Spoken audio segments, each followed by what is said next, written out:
Hello, नमस्कार। आज हम लोग ट्रांसलेशन पढ़ने वाले हैं। ट्रांसलेशन के कुछ शॉर्ट नोट्स भी देखेंगे और लगभग 50 से ऊपर हम लोग ऑब्जेक्टिव क्वेश्चंस भी हल करेंगे। तो आइए हम लोग देखते हैं पहले इसके नोट्स को और जानते हैं कि कैसे ट्रांसलेशन होता है।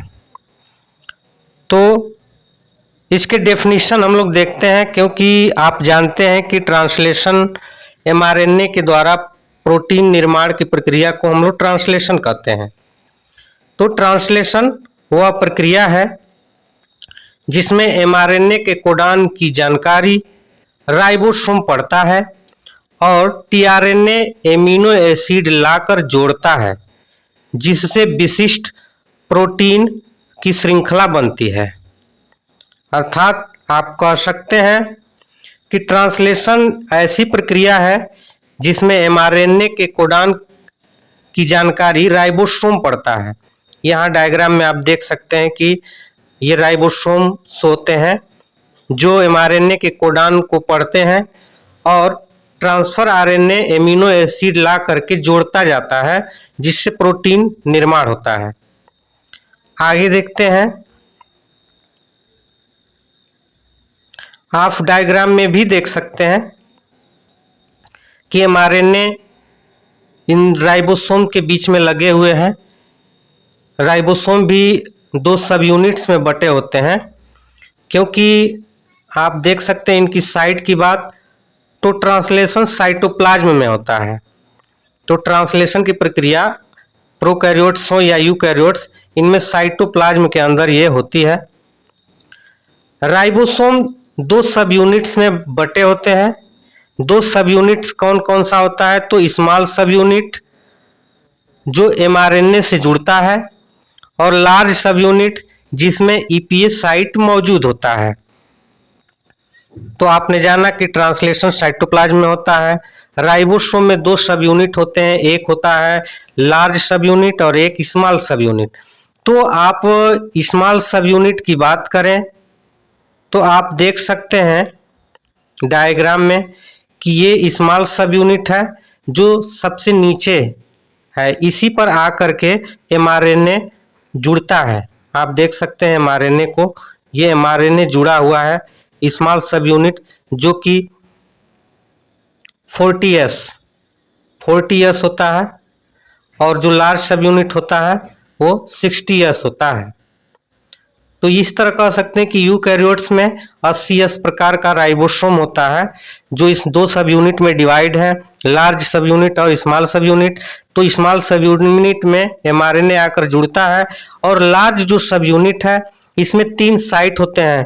3 साइट में आप देख सकते हैं, ये ई साइट है, पी साइट है और ए साइट है। तो लार्ज सब यूनिट में 3 साइट पाए जाते हैं। आगे देखते हैं।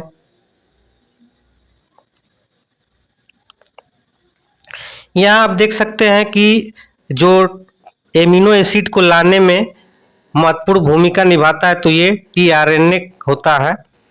तो इसको जानने से पहले हम लोग इसके जो रिक्वायरमेंट है इसको जानते हैं। एमआरएनए कोडान में एमिनो एसिड का क्रम है। तो एमआरएनए आप देख सकते हैं कि ये एमआरएनए है लगा हुआ। एक मिनट, एमआरएनए लगा हुआ है। ये जो एमआरएनए में कोडान में एमिनो एसिड लगे रहते हैं, ये कोड जो है GUC, CAG वगैरह वगैरह 3 ट्रिपलेट में ये कोडान लगे हुए हैं। टीआरएनए एंटी कोडान के जरिए एमिनो एसिड लाता है। तो आप देख सकते हैं ये ट्रांसफर आरएनए को, इसके अंदर एंटी कोडान पाए जा रहे हैं। ये एंटी कोडान अपने साथ एमिनो एसिड को लाने का काम टीआरएनए करता है, क्योंकि यही टीआरएनए लाएगा और बड़े खंड में जो 60S राइबोसोम है उसके ए साइट में एंट्री करेगा, उसके बाद पी में, फिर ई साइट से एग्जिस्ट हो जाता है। तो इसको हम लोग और समझेंगे आगे, पहले देखते हैं।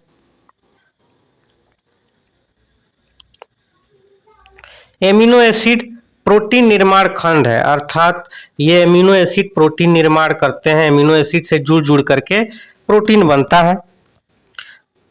राइबोसोम ट्रांसलेशन मशीन, अर्थात राइबोसोम को ट्रांसलेशन मशीन कहा जाता है, क्योंकि राइबोसोम में ही ये प्रोटीन की फैक्ट्री भी कही जाती है, क्योंकि इसके अंदर ही प्रोटीन का निर्माण होता है। बात करें एंजाइम और ऊर्जा की, तो इसमें एटीपी, जीटीपी और लगता है एनर्जी के रूप में, और पेप्टाइडल ट्रांसफरेज आदि एंजाइम लगते हैं। बात करें इनके ट्रांसलेशन फैक्टर की, तो ट्रांसलेशन फैक्टर में इनिशिएशन फैक्टर होते हैं जो ट्रांसलेशन को स्टार्ट करने में मदद करते हैं, आरंभ करने में मदद करते हैं।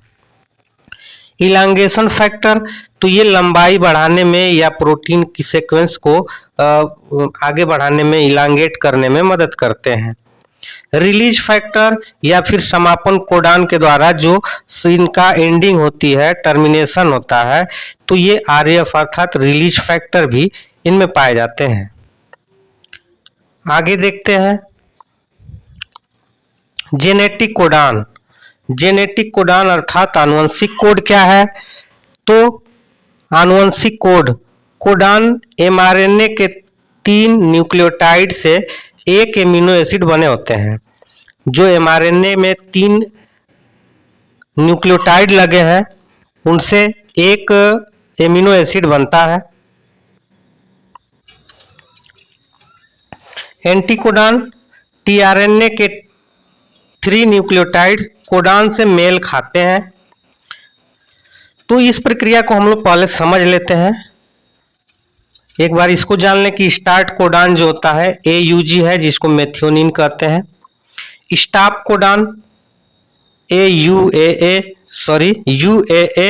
यूएजी, यूजीए, ये स्टॉप कोडान है। अब सबसे पहले एक बार हम लोग इसकी प्रक्रिया को समझ लेते हैं ताकि आपको आसानी हो जाए समझने में। जैसे कि कोडान एमआरएनए के 3 न्यूक्लियोटाइड से एक एमिनो एसिड बनता है, तो आप देख सकते हैं कि ये एमआरएनए है, डायग्राम। जो एमआरएनए, इसमें आप देख सकते हैं कि 3 न्यूक्लियोटाइड लगे हुए हैं, 3 न्यूक्लियोटाइड। जैसे अगर मान लिया जाए CGU, ये 3 मिल करके एक कोडान बनाते हैं जो कि एक एमिनो एसिड का निर्माण करते हैं। बात करें एंटीकोडान की, तो ट्रांसफर आरएनए टीआरएनए के 3 न्यूक्लियोटाइड कोडान से मेल खाता है। तो आप देख सकते हैं कि यहाँ ये एक टीआरएनए है, तो टीआरएनए अपने साथ यूजीसी लेकर आया है। यूजीसी ये क्या है, तो ये एंटीकोडान है जो कि ये टीआरएनए के 3 न्यूक्लियोटाइड जो कोडान से मेल खाते हों, अर्थात एमआरएनए से एंटीकोडान होते हैं। जैसे UAACG, अगर ACG है तो इसके साथ मैच करने वाले जो होंगे UGC, क्योंकि एडेनिन के साथ यूरेसिल जुड़ता है, साइटोसिन के साथ ग्वानिन, फिर ग्वानिन के साथ साइटोसिन। तो जो ये एमआरएनए के कोड हैं UGC, लेकिन टीआरएनए अपने साथ ACG लेकर आया है। और इस तरह से एंटीकोडान और कोडान मिल करके जब मैच हो जाते हैं तो इनसे एक एमिनो एसिड बन जाता है। अगर बात करें कि इनमें स्टार्ट किसके द्वारा होता है, तो जो ट्रांसलेशन स्टार्ट AUG कोडान के द्वारा होता है। तो इसके द्वारा AUG जब ज्वाइंट होता है तो ट्रांसलेशन स्टार्ट होता है। लेकिन स्टॉप कोडान जो होते हैं UAA, UAG, UGA, ये तीनों कोडान जो है स्टॉप कोडान है। इनकी बात करें विशेषता की, तो इनकी विशेषता यह है कि डीजेनरेट कई कोडान एक एमिनो एसिड को कोड करते हैं और ये यूनिवर्सली हैं। ये आप कह सकते हैं कि कई कोडान एक एमिनो एसिड को कोड करते हैं, कई कोडान मिल करके एक एमिनो एसिड बनाते हैं। तो यहाँ पे आप प्रक्रिया को देखें तो सबसे पहले ये एमिनो एसिड है। जो एमिनो एसिड को लाने का काम कौन कर रहा है, तो टीआरएनए ने किया।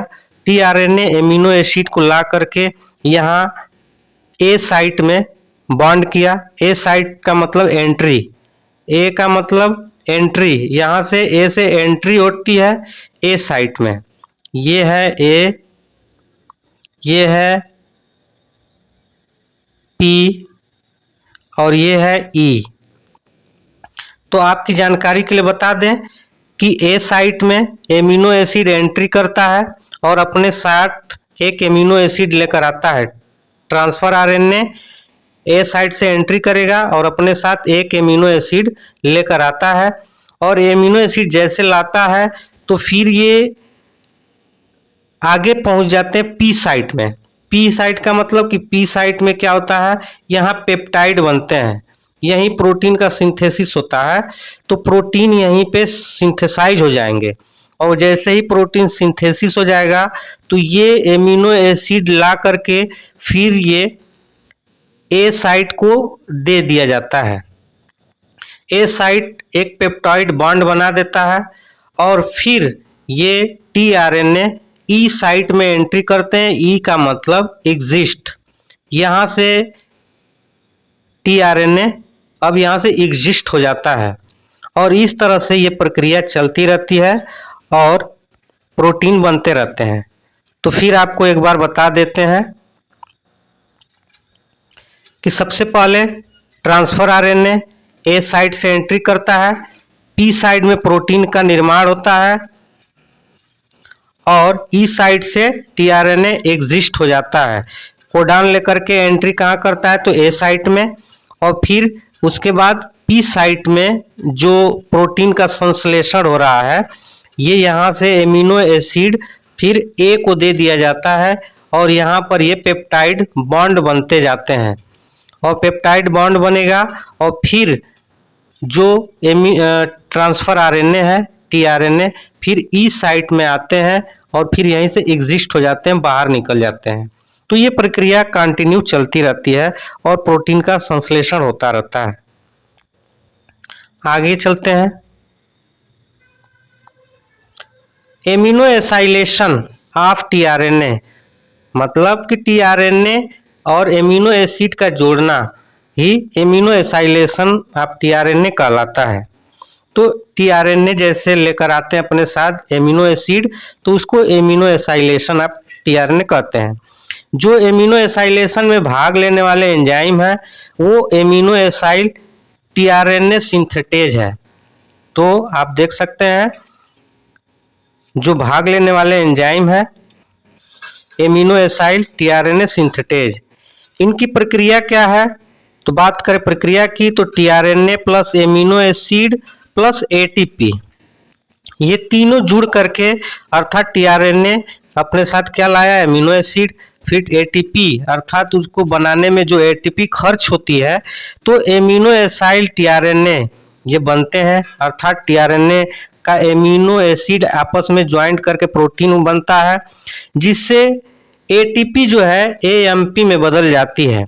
एटीपी का मतलब एडिनोसिन ट्राइफॉस्फेट, तो इसमें से ये एडिनोसिन मोनोफॉस्फेट में कन्वर्ट हो जाते हैं और पायरुविक फास्फोरिक एसिड बना लेते हैं, या कह सकते हैं पायरोफॉस्फेट। तो ये पायरोफॉस्फेट बना लेते हैं। तो इस तरह से एमिनो एसाइल टीआरएनए राइबोसोम में एमिनो एसिड देने के लिए तैयार होता है। तो एमिनो एसाइल टीआरएनए राइबोसोम में एमिनो एसिड ऐसे देता जाता है, क्योंकि इतनी सारी प्रक्रिया होती है, उसके साथ एटीपी खर्च होती है, एंजाइम्स इन्वॉल्व होते हैं और ये एटीपी एएमपी में कन्वर्ट होता है, तब ये प्रक्रिया होती है कि टीआरएनए राइबोसोम में एमिनो एसिड देने के लिए तैयार हो जाता है। अब बात करते हैं कि इनमें ईपीएस साइट क्या है। तो इस पर हम लोग चर्चा कर चुके हैं, लेकिन फिर भी बता देते हैं कि ए साइट नया टीआरएनए प्रवेश करता है, अर्थात नया टीआरएनए इसके अंदर एंट्री करता है, जिसको एंट्री आपको मैंने बता दिया कि ए फॉर एंट्री। और पी साइट में क्या होता है कि पेप्टाइड बॉन्ड बनता है, तो ये पेप्टाइड बॉन्ड बनता है और जिसको पीस कहते हैं। इस साइट में क्या हो रहा है कि खाली टीआरएनए बाहर जाता है या एग्जिट हो जाता है। आगे देखते हैं ट्रांसलेशन की प्रक्रिया में। तो ट्रांसलेशन की प्रक्रिया 3 चरणों से होकर के गुजरती है। Initiation, elongation, termination. तो इसमें 3 प्रक्रिया होती है। इनिशिएशन आरंभन, इलांगेशन दीर्घीकरण, टर्मिनेशन समापन। तो देखते हैं कि इनिशिएशन कैसे होता है। तो इनिशिएशन में आप देख सकते हैं कि यहाँ पर एक एमआरएनए लगा हुआ है। एमआरएनए में एयूजी, क्योंकि एयूजी जो है एक आरंभन कोडान है या इनिशिएशन कोडान है। तो इस इनिशिएशन कोडान सबसे पहले आकर के यहाँ जुड़ गया और फिर इस पर आकर के एमिनो एसिड टीआरएनए ने अपना एक एंटी कोडान लेकर आया। एंटी कोडान में क्या है, यूएसी। अब यूएसी आकर के इस पर बाइंड हो जाएगा, यहाँ बाइंड हो जाता है और यूएसी ऐसे बाइंड हो जाएगा और अपने साथ एक लेकर आया है एमिनो एसिड जो कि क्या है, मेथियोनिन। तो मेथियोनिन यहाँ पर लाकर आता है और यहाँ जुड़ जाता है और जुड़ने के बाद यहीं से प्रक्रिया इनिशिएट हो जाती है, आरंभ हो जाती है और ट्रांसलेशन की प्रक्रिया चालू हो जाएगी। तो सबसे पहले यहाँ जो स्मॉल सब यूनिट है इस पर एमआरएनए लगे हुए हैं और फिर उसके बाद आकर के लार्ज सब यूनिट यहाँ जुड़ता है। लार्ज सब यूनिट में 3 साइट होते हैं, ई साइट, पी साइट और ए साइट। ए साइट से एमिनो एसिड की एंट्री होती है। तो ए साइट से एमिनो एसिड की एंट्री होगी, पी साइट में पेप्टाइड बॉन्ड बनेगा अर्थात एमिनो एसिड जुड़ जुड़ करके वो प्रोटीन बनते जाएंगे।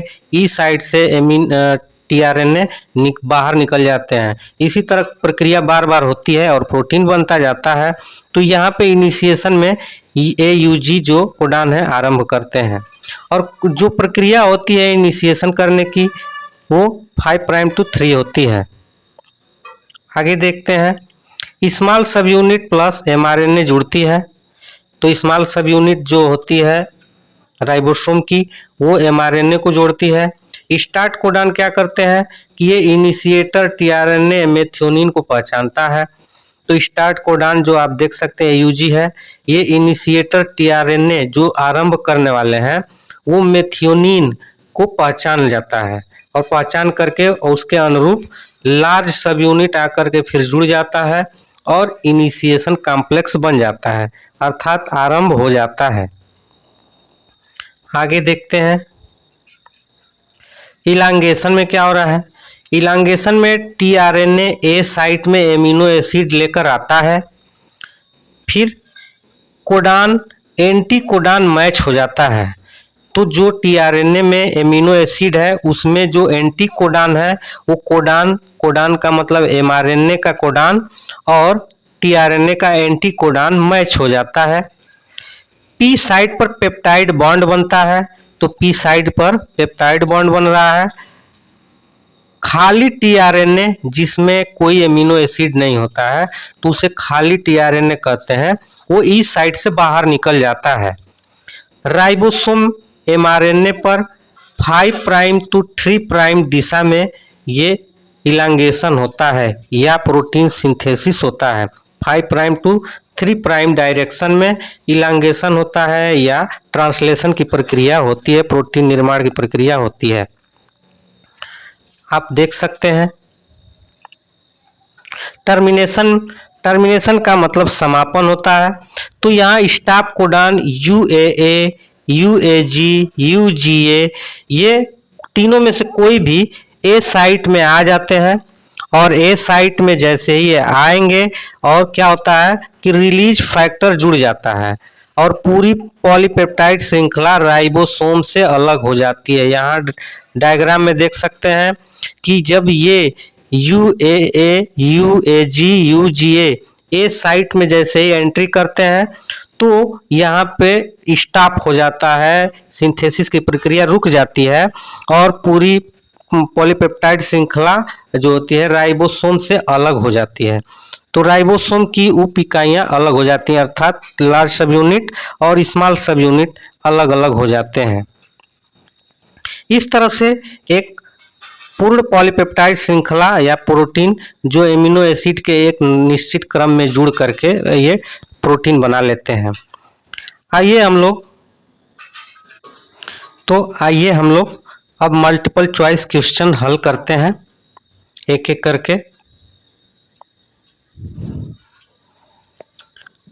क्वेश्चन नंबर 1 है, अनुवाद में स्टार्ट कोडान कौन सा होता है? तो स्टार्ट कोडान कौन से हैं तो आप जानते हैं। क्वेश्चन नंबर 1 का AUG स्टार्ट कोडान है जो मेथियोनिन को कोड करता है। क्वेश्चन नंबर 2, राइबोसोम किस प्रक्रिया का स्थान है, अर्थात ribosome is the site of which process? तो राइबोसोम में ट्रांसलेशन की प्रक्रिया होती है, प्रोटीन निर्माण की प्रक्रिया। क्वेश्चन नंबर 2 का ए, अर्थात प्रोटीन संश्लेषण की प्रक्रिया राइबोसोम पर होती है। 3, एक कोडान में कितने न्यूक्लियोटाइड होते हैं? तो एक कोडान में 3 न्यूक्लियोटाइड होते हैं। 3 का ए, जो mRNA पर 3 न्यूक्लियोटाइड का समूह एक कोडान बनाता है, अर्थात कोडान का मतलब मान लीजिए AUG है जैसे आरंभन कोडान, तो ये 3 न्यूक्लियोटाइड मिलकर के एक कोडान बनाते हैं। क्वेश्चन नंबर 4,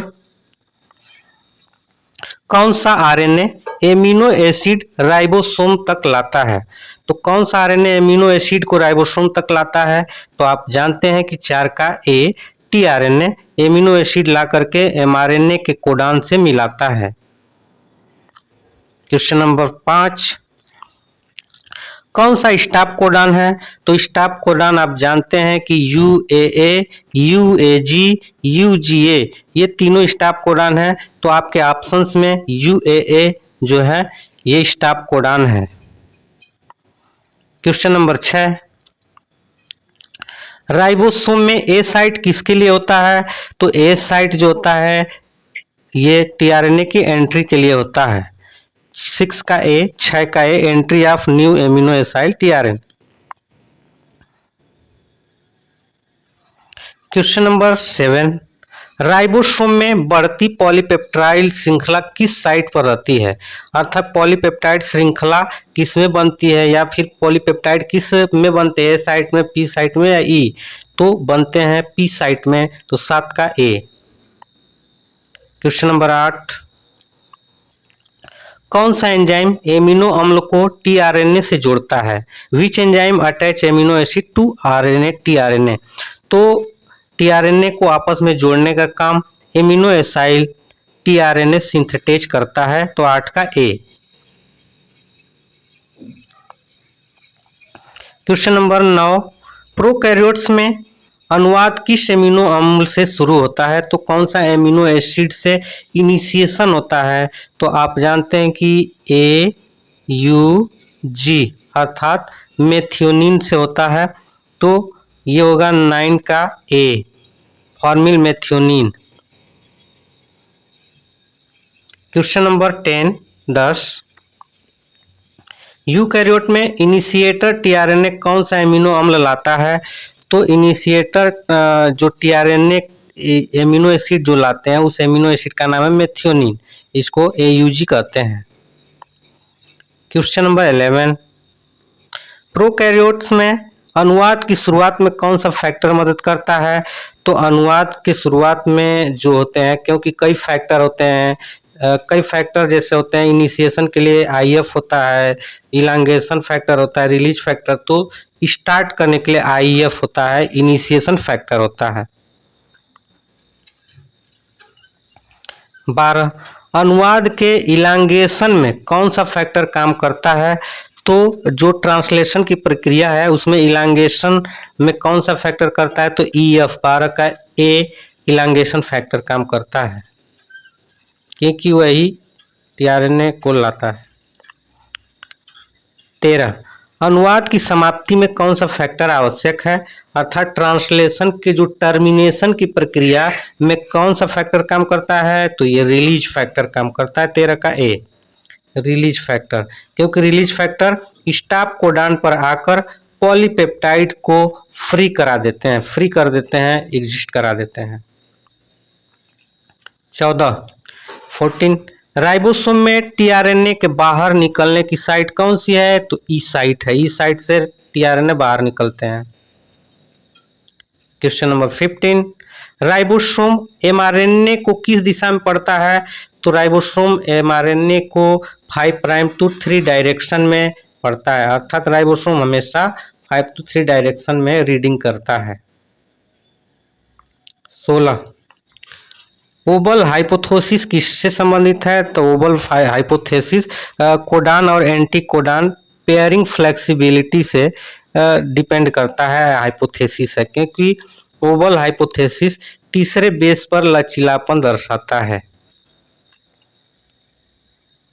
17 कौन सा ऑर्गेनेल सेल का प्रोटीन फैक्ट्री कहा जाता है?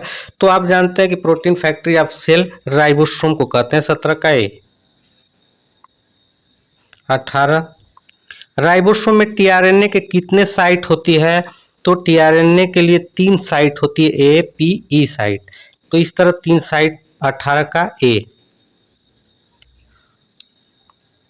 19 ट्रांसलेशन में जीटीपी किस प्रक्रिया में आवश्यक है? तो ये जीटीपी की आवश्यकता इलांगेशन और टर्मिनेशन के दौरान पड़ती है। तो 19 का ए इलांगेशन और टर्मिनेशन में, क्योंकि जीटीपी ऊर्जा इलांगेशन और टर्मिनेशन चरण में उपयोग होती है। जीटीपी एक एनर्जी के रूप में काम करता है। 20 साइन डेलगार्नो अनुक्रम किस प्रकार के जीवों में पाया जाता है? तो साइन डेलगार्नो जो है ये प्रोकैरियोटिक्स के एमआरएनए पर पाया जाता है। 20 का ए। 21 कोजैक अनुक्रम किस प्रकार के जीवों में पाया जाता है? तो कोजैक जो ये सीक्वेंस है ये यूकैरियोट्स में पाए जाते हैं, क्योंकि यूकैरियोट में ट्रांसलेशन इनिशिएशन के लिए कोजैक सीक्वेंस आवश्यक होते हैं। 22 प्रोटीन सिंथेसिस में एमिनो एसिड के बीच कौन सा बंध बनता है? तो उसके बंध बीच में पेप्टाइड बॉन्ड बनते हैं। 22 का ए। 23 राइबोसोम में पेप्टाइड बॉन्ड कौन सा एंजाइम बनाता है? तो पेप्टाइडल ट्रांसफरेज ये पेप्टाइड बॉन्ड बनाते हैं। 23 का ए, क्योंकि पेप्टाइडल ट्रांसफरेज जो राइबोसोमल आरएनए का पार्ट है ये पेप्टाइड बॉन्ड बनाता है। 24 किस प्रकार का आरएनए क्लोवर लीफ संरचना दिखाता है? तो टीआरएनए जो है ये क्लोवर लीफ जैसे दिखाई देते हैं। 24 का ए, क्योंकि टीआरएनए अगर 2D में देखा जाए तो ये क्लोवर लीफ जैसे दिखाई देता है से, लेकिन 3D में देखा जाए तो ये एल शेप्ड होते हैं, याद रखेंगे।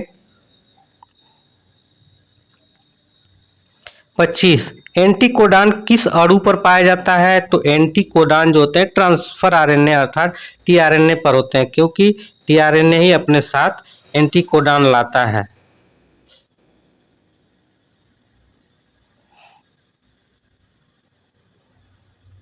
26 कौन से कोडान नॉनसेंस कोडान कहलाते हैं?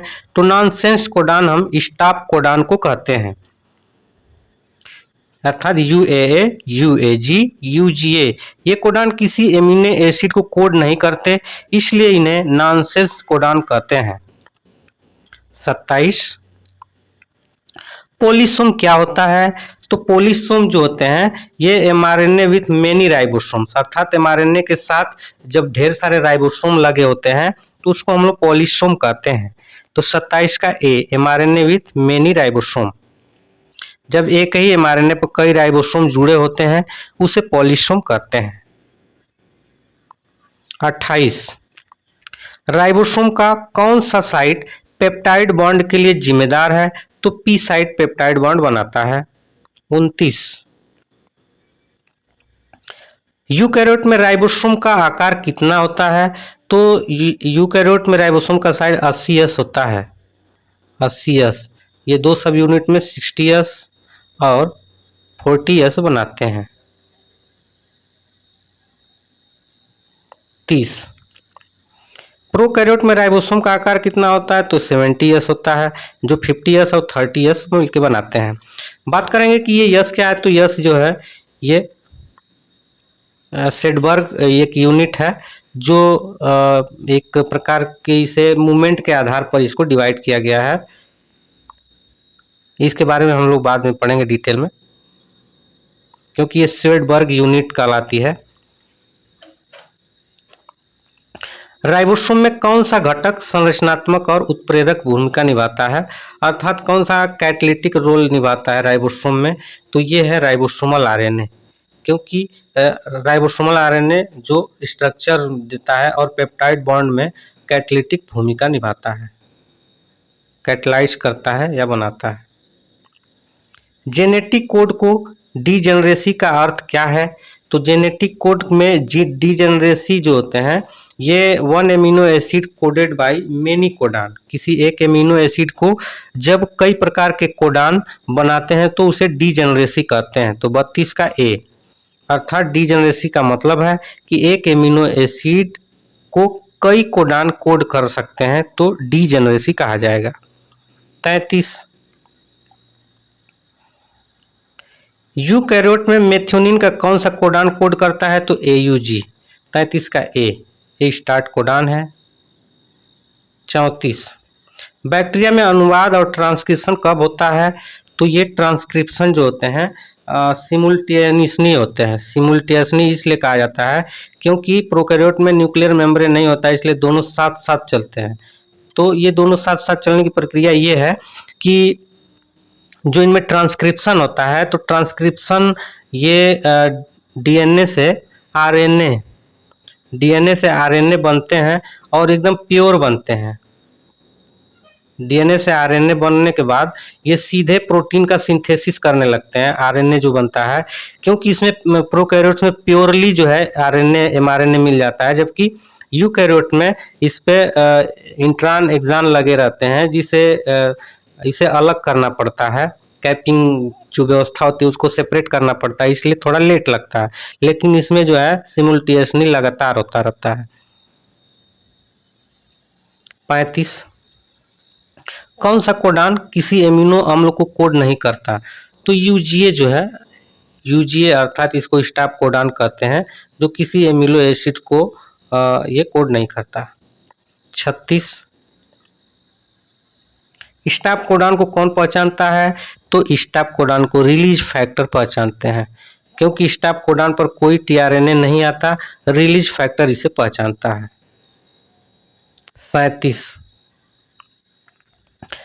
टीआरएनए का एमिनो एसाइलेशन किस ऊर्जा अणु की आवश्यकता कराता है? तो एटीपी की, क्योंकि एटीपी जो है ये एएमपी में कन्वर्ट होता है। ये एमिनो एसिड को जोड़ने के लिए एटीपी की जरूरत होती है। 38, कौन सा आरएनए डीएनए से जेनेटिक संदेश लाता है?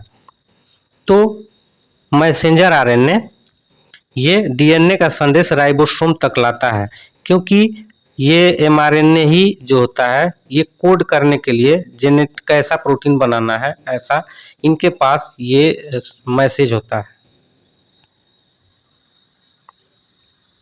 39, राइबोसोम की कौन सी उप इकाई सबसे पहले एमआरएनए से जुड़ती है? तो स्मॉल सब यूनिट सबसे पहले एमआरएनए पर जुड़ती है। सबसे पहले स्मॉल सब यूनिट एमआरएनए से जुड़ती है, फिर लार्ज सब यूनिट जुड़ती है। 40, ट्रांसलेशन में पॉलीपेप्टाइड श्रृंखला किस डायरेक्शन में बढ़ती है? तो ये N terminus to C terminus होती है, अर्थात एन से उसके बाद सी डायरेक्शन में ये मूवमेंट करती है, क्योंकि एन टू सी होता है। 41, कौन सा आरएनए एडाप्टर अणु कहलाता है? तो एडाप्टर टीआरएनए को कहते हैं, क्योंकि यही एमिनो एसिड को लाता है। टीआरएनए कोडान एमिनो एसिड को जोड़ने का कार्य करता है, इसलिए इसे एडाप्टर कहा जाता है। 42, कौन सा कोडान अंबर कोडान कहलाता है? बहुत ही बेहतर क्वेश्चंस। तो अंबर कोडान हम लोग यूएजी को कहते हैं, यूएजी, अर्थात यूएजी को अंबर कोडान कहा जाता है, आरंभन कोडान। 43। कौन सा कोडान एक्री कोडान कहलाता है? तो एक्रे कोडान जो है हम लोग यूएए अर्थात समापन कोडान को कहते हैं। यूएए एक्रे कोडान कहा जाता है। 44 कौन सा कोडान ओपल कोडान कहलाता है? तो यूजियो को ओपल कोडान कहते हैं, याद रखेंगे, यूजियो को ओपल कोडान कहा जाता है। 45 जेनेटिक कोड में कितने स्टॉप कोडान होते हैं? तो इसमें 3 स्टॉप कोडान होते हैं। 45 का A, UAA, UAG, UGA, 3 stop codon होते हैं। 46 सेल में कौन सी प्रक्रिया अधिकतम ऊर्जा खर्च करती है? तो सेल में जो अधिकतम ऊर्जा खर्च करने में ये ट्रांसलेशन जो होता है, प्रोटीन निर्माण की प्रक्रिया ट्रांसलेशन द्वारा, इसमें एटीपी और जीटीपी का उपयोग होता है। 47 कुल कितने कोडान संभव हैं? तो कुल 64 कोडान होते हैं कि 4 का क्यू अगर किया जाए तो ये 64 कोडान बनते हैं। 64 प्रकार के कोडान ही बन सकते हैं, उससे अधिक नहीं। 48 64 में से कितने कोडान एमिनो एसिड के लिए कोड करते हैं? तो एमिनो एसिड बनाने में 61 कोडान भाग लेते हैं, क्योंकि आप जानते हैं कि 64 में से 3 कोडान जो है समापन कोडान होते हैं, जो कि ये कोड नहीं करते हैं, तो इस तरह बच गए 61। 49 प्रोकैरियोट्स में अनुवाद के समय पहला एमिनो एसिड कौन सा जुड़ता है? तो सबको मालूम है कि ये जो है मेथियोनिन अर्थात AUG होता है। तो प्रोकैरियोट में पहला एमिनो एसिड फॉर्मिल मेथियोनिन होते हैं। 50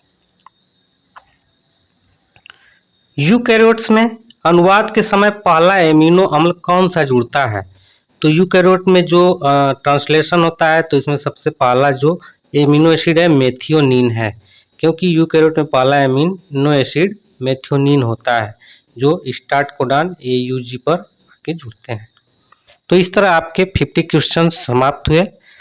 तो आप लाइक करना न भूलेंगे, अगर चैनल पर नए हैं तो सब्सक्राइब भी कर लेंगे। आपको बेहतर जानकारी और आपके क्लासेस कंप्लीटेड मिलेंगे जो कि बिल्कुल फ्री होंगे। तो इसे मोटिवेशन के लिए आप लाइक शेयर ज़रूर करें। Thank you. फिर मिलते हैं अगले वीडियो में।